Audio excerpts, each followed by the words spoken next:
Neufeld worship? Yeah? No? Well, they did, and it was amazing. And this is a song that they particularly wanted to do, and it's a great song, and I want to honor them and their efforts. And so we're going to sing it as well. We're going to get to know it so that it's a song that really impacts our youth. Who knows, the church and our church is not one generation, right? Yeah. So we're going to sing this song.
oceans round. My soul will rest in your embrace, for I am yours, and you are mine.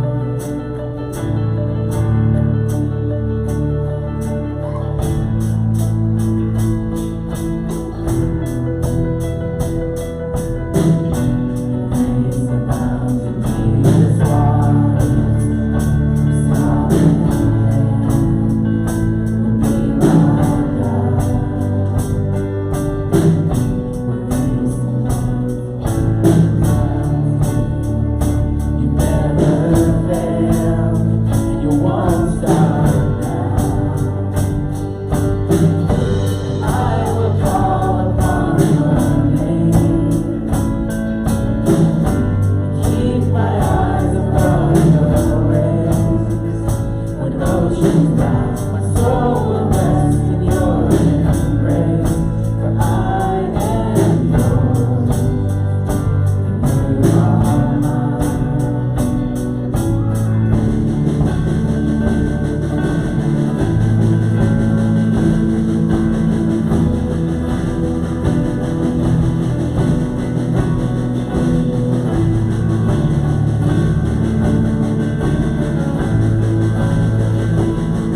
You can start heading to class.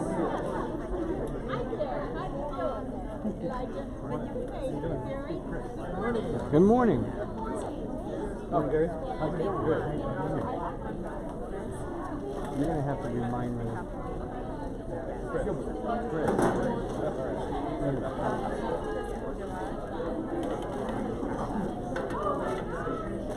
And actually, as soon as you said it, I had it.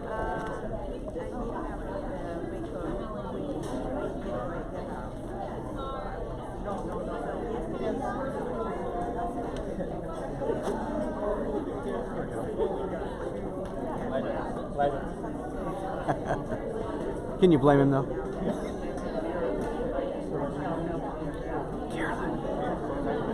Carolyn.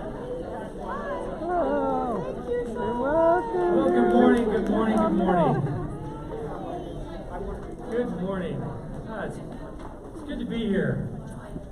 I don't know what you got planned for the weekend. Hopefully you're getting some time to relax and have a good time. I remember one Labor Day weekend we did a camp out with a bunch of fathers and sons, and my son at the time was about 6, and we went out to this place where there was this lake, and this lake had pretty much dried up. It was a time like this, a long hot summer in the middle of kind of a drought, and a bunch of the lake had dried up, and so you could walk out of the lake where parts where normally only boats can go, and so we were walking out there, and my son found this part of a windsurfer. It's called the bow. It's the part that goes around the sail that you hold on to when you stand on it. And it had fallen off of one sometime when the lake was there, and now it was stuck in the mud, what used to be mud. And he dug that thing out, and he said, "Dad, can I keep it?" And this thing's about 10 feet long. And I thought, in my fatherly wisdom, I thought, you know what, we got 3 days, and we got about a mile of a hike through the woods back to camp. And I thought, I can either be mean and say, "No, you can't," and be all upset and have him all upset, or I can say yes and let him get tired of this thing, right? And he'll drop it and forget all about it, I thought. So in my fatherly wisdom, I said, "Yes, you can have it." I said, "If you can get it back to camp, we'll take it home." Yeah, right. He fought with that thing for hours to get it back through that forest all the way back to camp. He held onto it for 3 days. He tied it onto the back of our truck. He wanted to drag it home, but I made him put it on top. So we put it on top, and we had that thing for years on the side of our house, all because I said, yeah, you can have it. It's amazing what people will do, right? Well, we got a camp out coming up for our men. We've got our retreat coming up here next weekend. If you need more details on that, you can see Ernesto right over there, and it's going to be a lot of fun. Another big item coming up is next weekend we have our annual church business meeting. So plan on staying for just a few minutes after church. We got a couple of things that we need our membership to vote on. If you are a member, please do that. If you're not a member, immediately following that, we do have a membership class that you can take. And you can see Allison for more details on that. And so those things are coming up. There's also a women's Thursday night Bible study beginning on September 12th. And I believe you can see Carolyn right there for more information on that. Okay? So those are some of the things we have coming up. If you are a visitor or just a regular member here at Oak Tree, right in front of you there's some cards on the back of the chairs. And those cards are to communicate to us. They're just a way to say, "Hey, I was here today," and let us know what you need. If you have prayer requests, write them on there. If you have something you want to get to a particular person on staff, just put their name on it. It'll go to them. We do have a prayer team that prays for the folks here at Oak Tree and others that are brought to our attention. And so if there's things we can be praying for you about, please let us know. And just put those in the basket when it comes by here in a few minutes. And we've got several different ways to give here. If you're, again, a visitor, just this service this time, we're just glad you're here. So you don't have to be a part of this. But for regular members, obviously we give back a little bit of what God has entrusted to us, to Him for His kingdom. And we can do that a couple different ways. We have our text giving here. Just type 84321, or just drop it in the basket when it comes by. So some ways to do that. Well, let's pray, and we're going to continue worshiping. Father, we just thank you so much for who you are in our lives. Lord, I thank you that we can never get away from your love. No matter where we are, what we feel, how in the depths we are or in the heights that we are, no matter how far away we travel, east to the west, no matter how deep we go, your love is there for us. And Father, we just look to you and give you praise because of who you are in our lives. Lord, we love you and we thank you. We ask you, Father, to use us for your kingdom. In Jesus' name, amen. Amen. Let's stand because we're going to move a little bit. I want everybody to loosen up a little bit. This is a song where I want us to just really just let loose. So, you want to shake a little bit? Shake a little bit? No, just me. Okay, I'll do it. All right, let's continue to worship him and praise him this morning.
Dropping off his last son off at college, right? Yeah. So we are very fortunate today to have a veteran pastor, an interim pastor 4 times since retiring, so he knows right where we're at and what we're going through. Pastor Larry Neufeld, and actually that last name might sound familiar for some of us around here with Creekside Connections. Joel's father, right? So, Pastor. Thank you. Am I on? Yep.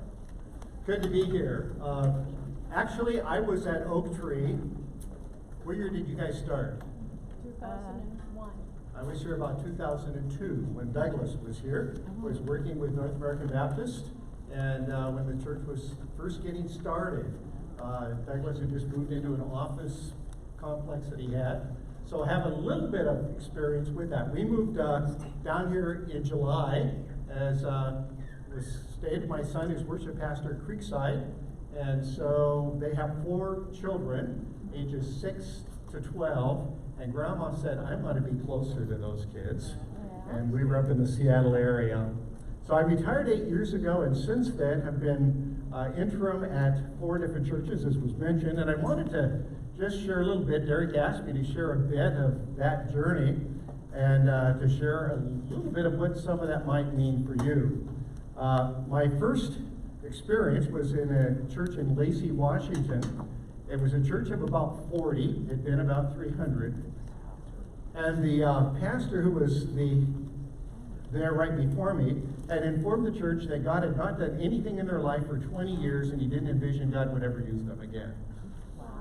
I think they were a little discouraged.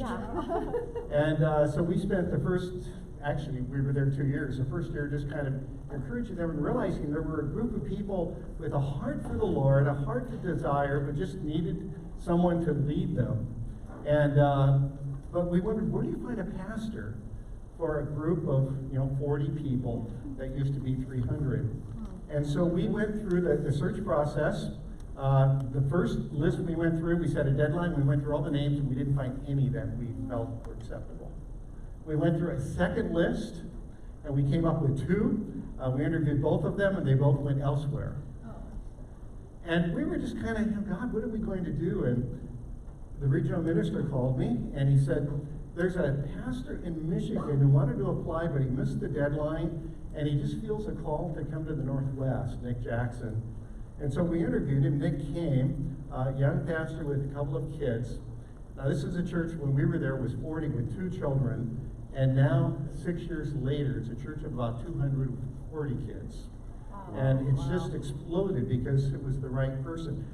When we had given up, suddenly God just, out of nowhere, apparently, brought somebody to us. Thank you. The second church I was in was Salt Creek in Oregon, which is an old 120-year-old church, multi-generation, as solid as a rock.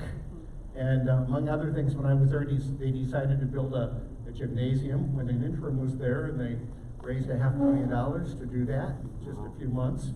And even there, it was, sometimes you wondered, what is God going to do? When I came, they were already in the search process, and they handed me a stack of resumes that thick, literally.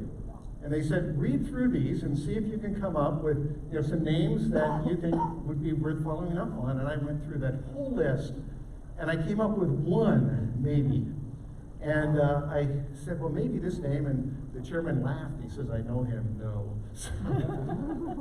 And again, I wasn't quite sure what God was going to do, and I was mentoring a young pastor on the Oregon coast, and I guess the Washington coast. And he called me for a mentoring session. I called him, and before we started our mentoring session, he said, Larry, is the church in Salt Creek still open? And I said, yes. And he said, well, I really am feeling the Lord leading me to go to that church. I said, you're kidding me, David. I said, we haven't been able to find anybody who seems to fit, and you're so perfect. He said, I really feel the Lord moving me, and David Curtis is now the pastor of that church. Third church we were at was the Harvest. Calvary Baptist in Tacoma, Washington. It's basically an inner city church. It was the old First Baptist Church of North American Baptists in the Northwest. And church that the building seats probably 500. Again, down to about 40 people, mostly elderly German folks, in a community that was primarily Hispanic. Probably the poorest area in the city of Tacoma. Tremendous amount of drug addiction, a tremendous amount of dysfunction, mental illness. The local Fred Meyer store, which is kind of like Walmart, their highest theft rate was in that store in the entire nation. It was just a tough neighborhood, and the church really didn't fit it. And they had basically decided to close, and the regional minister said, Larry's finishing up in Oregon. Larry, would you just kind of look at the church and see what you think? And so we went there, and we found a group of people that really loved the Lord. They really did. But they didn't embrace their community. And we said, what you need to do is embrace this community. That means loving people that are very different than you.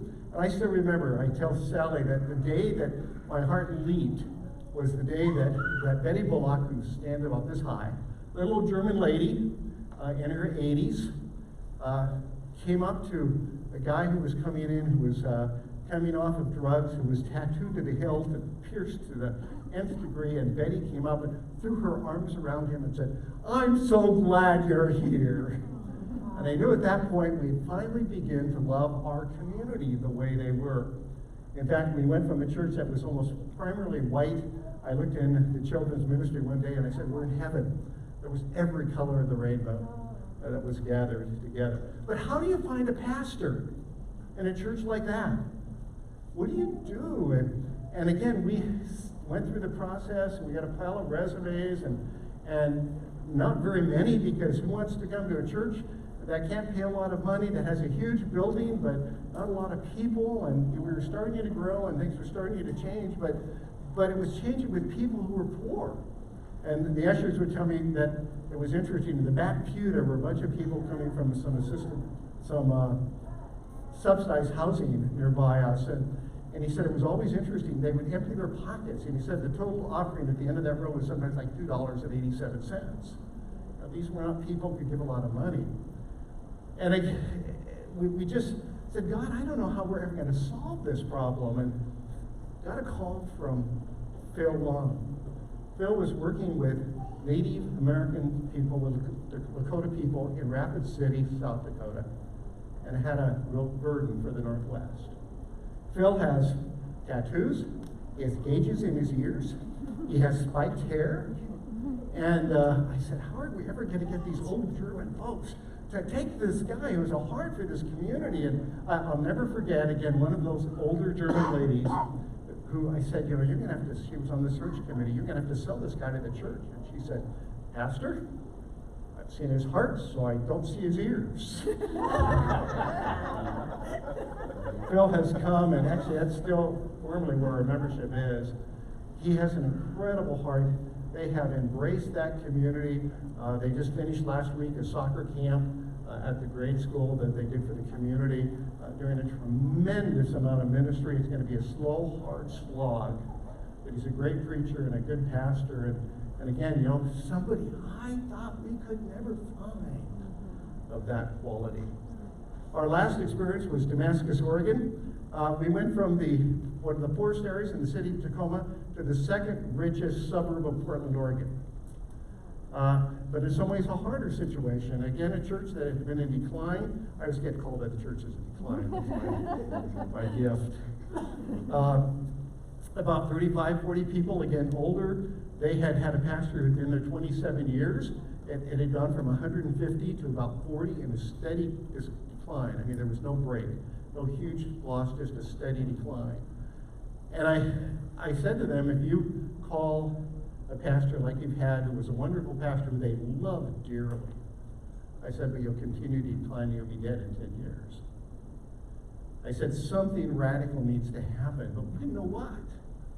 And we, again, were looking at resumes, and we saw a lot of fine young pastors who were just out of seminary, and some others, but none that we felt had the tools to really deal with that community. And so we, again, kind of said, Lord, I don't know what you're going to do. And it's a long story, but we got an inquiry from an associate pastor of a church called Cornerstone in Gresham's town about 10 miles away. And it's a long story how he found out about us, but he said, the Lord has really put the church on my heart. And it turns out that Cornerstone is a church of about 300. Barry, who was the lead pastor, came out of a church of 5,000. And he said, you can't pastor 5,000 people. And when you're in a church of 5,000, all your money is going for building and staff. So you can't really do ministry. So he started a church with the goal to never build a building. They meet in a grade school that they've been in for 19 years, and that they cap it at 300. And every time they hit 300, they spin off a new church. Not a satellite, not tied to them, just, here for the kingdom. That's their whole philosophy of ministry. And Joel was part of that church. And so I called Barry, the lead pastor, and I said, Barry, what do you think of this guy? He said, best associate I've ever had, but he's ready to be a lead pastor. And by the way, I'd be happy if he'd take 100 people with him. This is a church, by the way, that gave a church larger than they are $50,000 because that church was struggling. They just try to have resources to do ministry. And so Joel came, about 40 people came, mostly young. It was great. The first time we had the two groups together, the kids broke the door. And all the we thought the older people were all going to go crazy. And they came to us and said, they broke the door. Isn't it great to have kids to break things? I mean, it was nuts. And that church now, and we get their mailers and things, and a lot of radical changes coming, but the two groups have fit really well because Joel's a good pastor who's loving these older people, and they're loving the younger people. Now, in all four of those cases, what's the commonality? I had no idea what I was doing. I had no idea. I mean, we went through all of the processes, all of the steps that you're going to go through, and then God says, oh, by the way, go do it, and that's important to go through the process. Very important to go through the process. But in the end, God's going to do it His way. If you just pay attention to what He's up to. Because He's got a plan. Amen. He loves His bride. And He will take care of it. And He will probably surprise you by what He will do. Let's pray. Lord, I thank You for Oak Tree, for this part of Your bride that You love so dearly. And Lord, I just really pray that You'll give wisdom to their leadership as they go through the process of calling a pastor. But prepare them even right now for what You have in mind. And maybe it'll be something very different than they expect, but help them to pay attention to You. You hear what You're going to be doing. Lord, just bless them in Jesus' name. Amen. Amen. Well, we moved here, as I said, for our grandchildren. And we've been down in the Sacramento area a lot of times visiting. About 4 years ago, we were down visiting, and the four grandkids love videos. I mean, they love their movies. And 4 years ago, I got sick and tired of this musical of Disney that played over and over and over and over. Anybody want to guess 4 years ago what it was? Frozen. Yeah, easy answer, right? It's Frozen. I mean, they acted it out. They did all of this. It's that story, that wonderful story of Anna who sacrifices herself for Elsa, and the long winter ends, and the wicked Hans is defeated, and all of his dastardly deeds are gone. One of my favorite movies is Princess Bride. Anybody else like that? Yeah. Yeah. Some of you can probably give me most of the lines, Yes. right? Yeah. Yeah.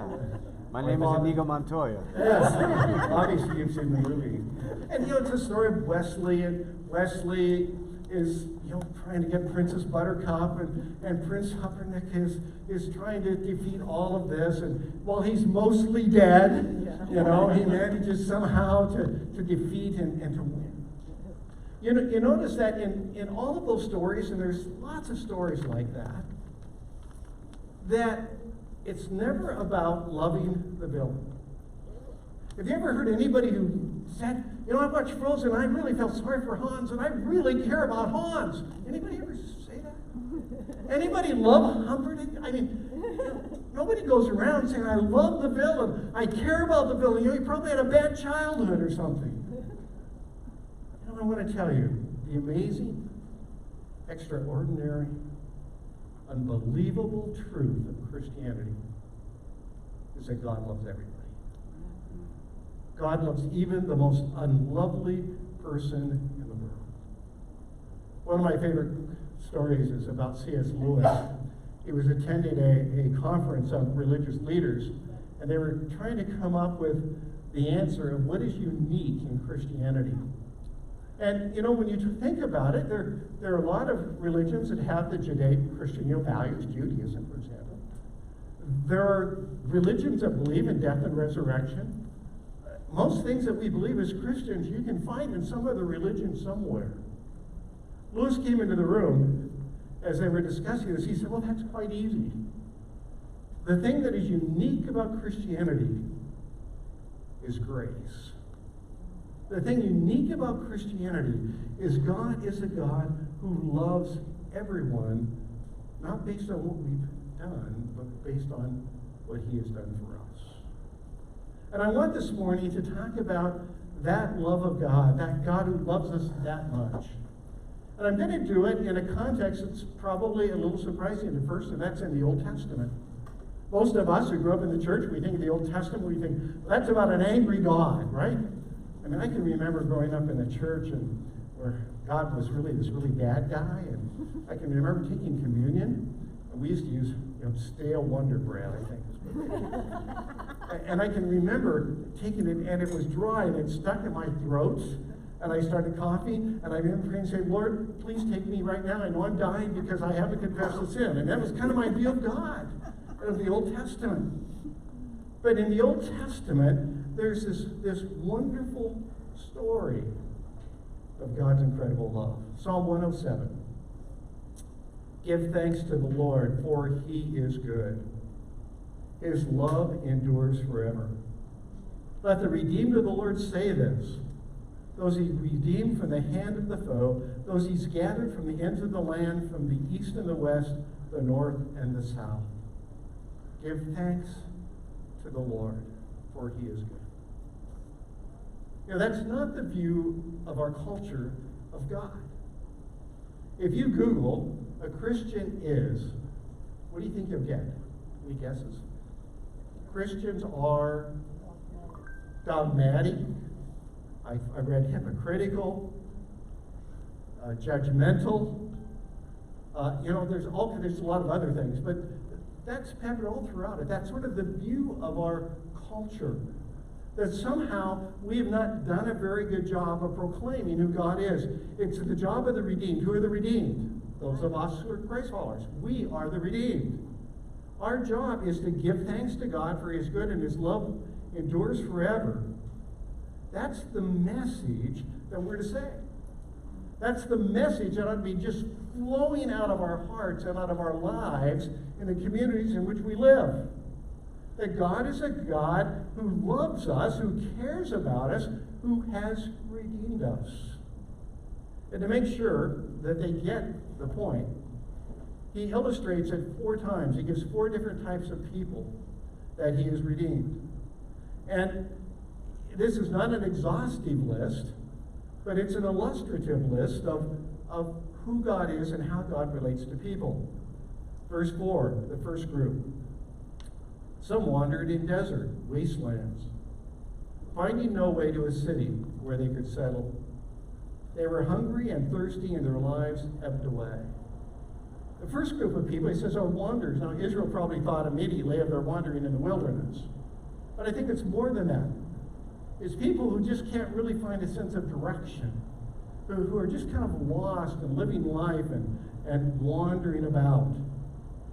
Then verse 6, they cried out to the Lord in their trouble, and he delivered them from their distress. He led them by a straight way to a city where they could settle. So he says when they cried out, these people were wandering and lost and didn't know what to do, and they finally cried out, God met them at their point of need. And in verse 8, this is their response. Let them give thanks to the Lord for his unfailing love and his wonderful deeds for men. For he satisfies the thirsty and fills the hungry with good things. This is what they're supposed to do. Give thanks to God and celebrate his unfailing love. When I read this, I thought of my friend Nick Wharton. Nick came to know the Lord when he was retired, actually. He had been an electrician for the city of Tacoma Fire Department. And Nick will tell you that if you don't believe that sin is fun, you've never been a very good sinner. I mean, he said, I quite honestly had a great life. I enjoyed sin. But I always knew there was something else. There was something else in my life that I was missing. And so Nick started through a long series of things, through a stepdaughter and some things, started sneaking into the back row of our church. And he'd come in after I started and leave before I ended. And eventually, the Spirit of God just got hold of him, and Nick made a decision to become a Christ follower. And Nick will tell you, he said, I spent 65 years of my life wandering, searching for something, enjoying life in many, many ways, but always knowing something was missing. And he will tell you that today he just loves what God is doing and how God has radically changed his life. He's now an elder in his church, by the way. He'd come in to my office and he'd say, I'm reading the Bible study in 1 John this week. I know nothing about 1 John. Let's study it together. I mean, that was kind of how he grew. He taught third grade Sunday school class with my wife to learn the Bible. And that's how he got his basic foundation, was third grade Sunday school class. The second group of people, verse 10. Some sat in darkness and deepest gloom, prisoners suffering in iron chains, for they had rebelled against the words of God and despised the counsel of the Most High. So he subjected them to bitter labor. They stumbled and there was no one to help. There are people who are imprisoned, people who are captives, maybe to habits or decisions, but they are people who have ignored God. Then verse 13, when they cried to the Lord in their trouble, and he saved them from their distress, he brought them out of darkness and the deepest gloom and broke away their chains. And finally, when they cried out and said, God, I can't do it anymore, I've ignored you, and all of this stuff has me entrapped. When they finally cried out, God reached out to them, and he said, now this is what you need to do. Verse 15. Let them give thanks to the Lord for his unfailing love and the wonderful deeds for men, for he breaks down gates of bronze and cuts the bars of iron. Give thanks to the Lord. That's what we're to do, for his unfailing love. Everett is probably, what is he? He seems like he's 10'12", but he's probably 6'5", 6'6", African-American, muscles to the hilt. And he came into my office one day and he sat down and he said, my mom told me when I was in trouble that I should go to church, and I'm in trouble. I said, well, what's your name? And he told me. He said, what's going on? He said, well, I've spent 10 years in prison. I'm an alcoholic. My wife is divorcing me. Everything in my life is falling apart. I don't know what to do. And so we talked about who God was and his background, and he started coming to church, got involved with our men's group, and some guys really got involved in his life. He was doing really well, and we needed a custodian, so we hired him as our church custodian. We gave him his first paycheck, and he disappeared.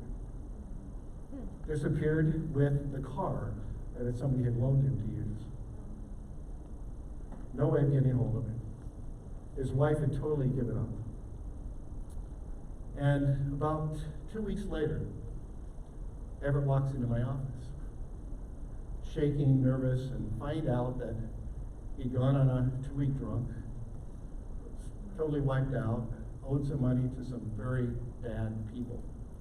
Those very not nice people were sitting in the car they'd basically stolen outside. He'd come for his paycheck because he still had a week of pay to go, and in fact, we'd given that to his wife already. But I said, Everett, what do you want in your life? What do you really want in your life? And he just started to cry, this gigantic man. And God in his grace sent the woman whose car it was that he had and came into the church at the same time.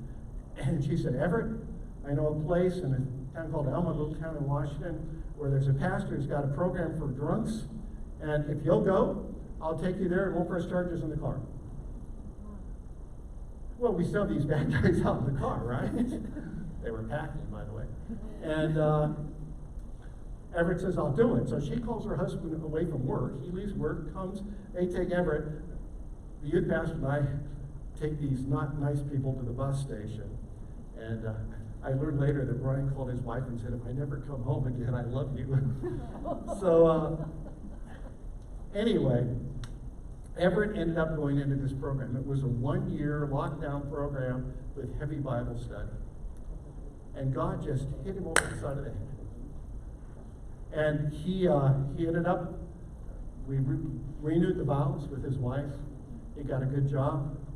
And if you go on Facebook and you go to Everett Wally and you pull up his webpage, probably every other or every third day, there's a post about how much God loves him and loves you. Amen.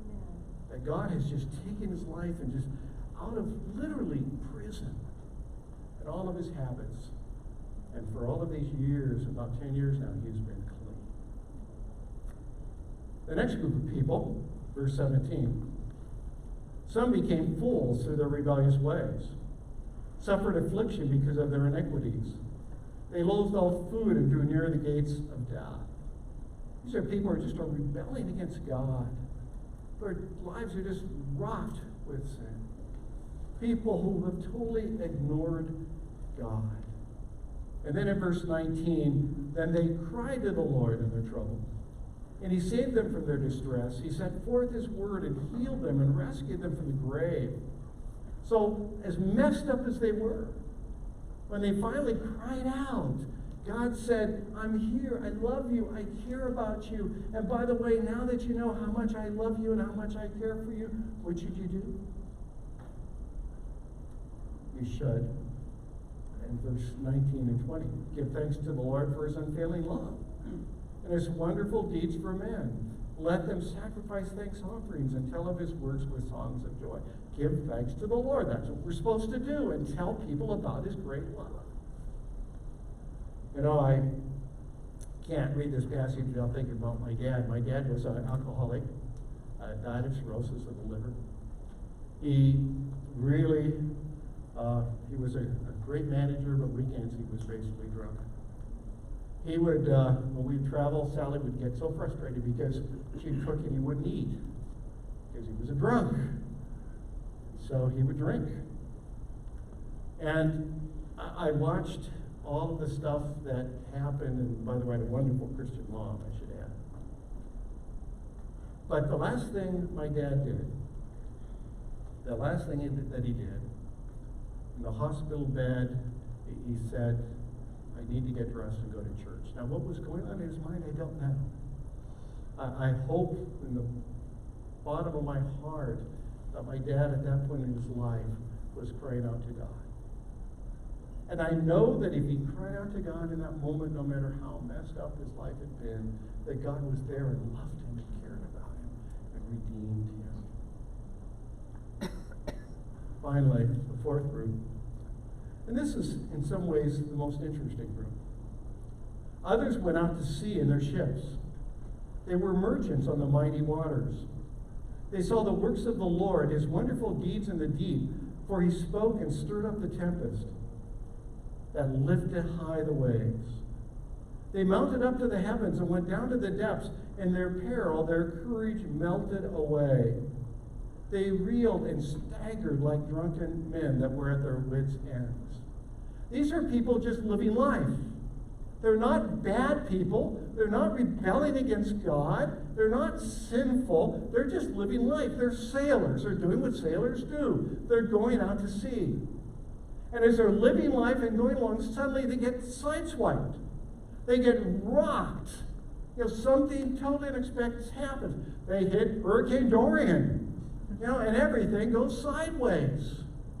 And in the midst of that, where everything is going bad as they're living life and just doing life, they cry out to the Lord. And he brought them out of their distress, and he stilled the storm to a whisper, and the waves of the sea were hushed. They were glad when it grew calm, and he guided them to their desired haven. And what is their response? Surprise, surprise. Let them give thanks to the Lord for his unfailing love and the wonderful deeds for men. Let them exalt him in the assembly of the people and praise him in the council of the elders. 23 years ago, I was expecting my first grandchild. Our daughter was expecting her first child, and the baby was due on the day I was flying in from Chicago. And I was sure the baby would be born without me. But I wanted to be there. And I was so happy when I landed at the airport, and my wife and daughter, pregnant, met me at the airport. She just calmly commented to her mother that said the baby isn't moving much today. Full term, ready to come any day. That night, she called in the middle of the night and said, "Mom and Dad, the baby's not moving." And Sal, knowing far more than I know, said, "Go to the hospital." She got there, and it was just a tragic cord death. The cord had wrapped around the neck of the baby, and the baby had dropped into the birth canal, and Amy Jo died. I have never been so angry with God in my life. These two kids loved the Lord. They desperately wanted the baby. They were active in their church. They were living Christian lives. They were just living life, and suddenly out of nowhere, the worst thing that could possibly conceive happened. The death of the baby. William, her husband, just had to go home, and her two brothers, Joel, some of you know, and her other brother stood and held her hand for hours as she had to give birth to a child that we knew would not be alive. I found a room in which I went and yelled at God. I quite literally screamed at him. And I can remember for days, just being almost catatonic. I was supposed to meet a pastor for an interview, and I just canceled. I just was inert. And it wasn't until at some point I realized my wife says this better than I do. But we realized that God had given his only son freely to die. And we'd given up very little. Augustine says this: "In my time of deepest despair, I saw your glory, and it dazzled me. In my time of deepest despair, I saw your glory, and it dazzled me." Folks, we're not dazzled nearly enough by God. Does it hurt? Of course. 23 years ago, when I still go to the cemetery on the day of her birth, and I sobbed. Of course it hurts. You never get over that kind of pain and that kind of loss. But God is a God who's there and who loves us, and in the midst of it cares about us and reaches out to us and pulls us out of that miry clay and lifts us up.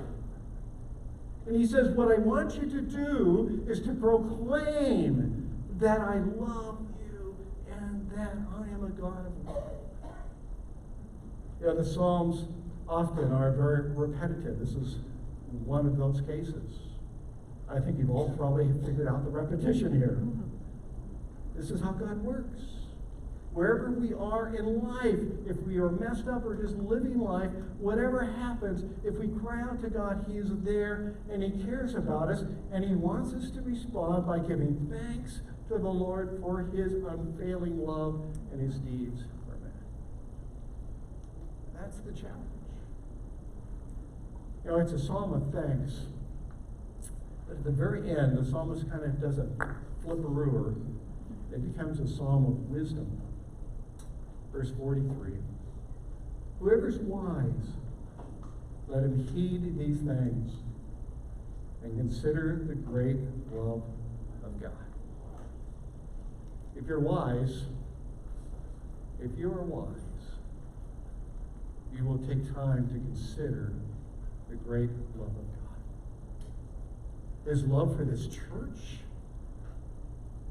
his deep love for this church who will carry you through this season, but his deep love for you personally, wherever you are.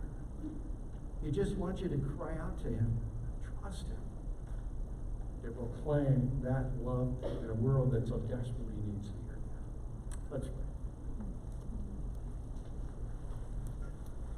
pray. Lord, it's so easy for me to dwell on the negative. And I sometimes worry that those around me see me as a Christian who lacks joy and celebration. Lord, I pray that in my life and in the life of each one of us here, that our communities, be it our neighborhood or wherever we are, when they see us, will say, there's somebody that God loves. Someone who's proclaiming a God who really cares about us wherever we are. In the name of Christ we pray. Amen.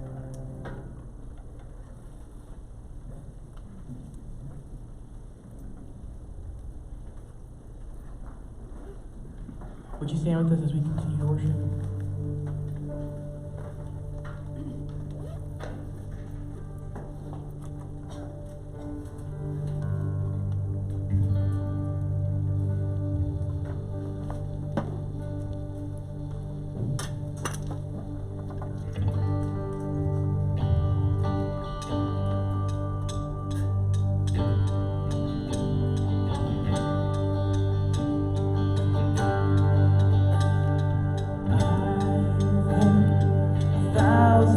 Stories of love, they think you're lying, but I've heard a tender whisper of love in the dead of night, and you tell me that you're pleased and that I'm never alone. You're a good, good Father. It's who you are. It's who you are, it's who you are, and I'm loved by you. It's who I am, it's who I am, it's who I am. When I see many searching for answers, far and wide, but I know we're all searching for answers. Only you provide, 'cause you know just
right, church. I think we're all set. Thank you, Pastor Ray, for an awesome word.